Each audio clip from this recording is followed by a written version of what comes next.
Hello, fellow Kings fans from Port Townsend, Washington to Southern California, and wherever you may be.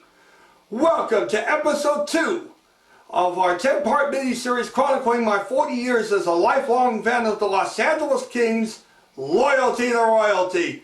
I'm Ray Jackson, your host. Now, remember last time I told you a little bit about my personal background as well as my loyalty to the Kings, and I mentioned that I had apparel and merchandise that I brought with me from LA when we moved up here to the Great Northwest in 1987. Now people are saying, well then prove it.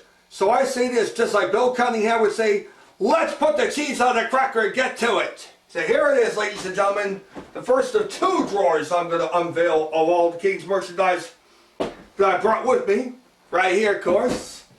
All nicely stored and folded and things like that. First of all, my Kings jacket that I bought when I was 10 years old. As you can see here, it's a Stahl Urban jersey right here. It's Stahl Urban jacket, and it's the only way you could get those jackets back in the day, unless you wanted to pay big money for a big, jacket and things like that, for like the players wear on the bench. As you can see here, it's got gold inner line and of course the Forum blue outer line. That's right, it's not purple, it's Forum blue.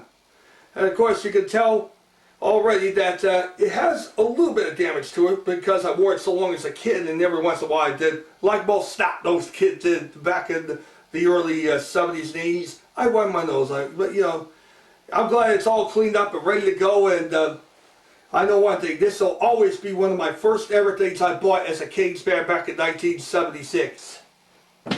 Also, right here, of course, something I got back in 1977, with my father getting it the year before, and that is my first ever Kings jersey, of course, a kid size large, and guess who's on the back of it? That's right, future Hall of Famer, we'll get him there. And great goaltender for the Kings and legend himself, number 30, Rogie Vachon. He was the first to get his number retired by the Kings, and I was there in 1985 when it happened, of course. But I wore this to every single game. I even wore it to school back in the day because I wanted to get more fans to jump on board with the Kings, of course. But that's how I started out with. And here's the one my father gave me, and I wore this throughout the mid-80s until we moved up here. One in adult size extra large. What do you think about that? What do you think about that, fellow Kings fans? And of course, it too has Rogie Vachon on the back. Somehow when I was a kid, I wanted to be just like Rogie. In other words, I practiced his mannerisms as a street hockey goaltender in my dad's garage. He'd always shoot street hockey balls at me. All I do is copy his mannerisms, his pre-face-off routine, how he holds his stick, how he holds up his glove and everything else like that. Too bad it was all mere posing and things like that because I didn't have the concentration or focus needed to become a goaltender back then like Rogie. Also, 1980-1981, first 3,000 kids, 14 or under, received a free pair of replica Kings hockey gloves, and here they are. I got them from Rawlings and from Sears, of course. Had to redeem a certificate in order to be able to get the gloves. Of course, you received that certificate when you go to the turnstiles at the Forum, and they're in nice shape, I'll tell you.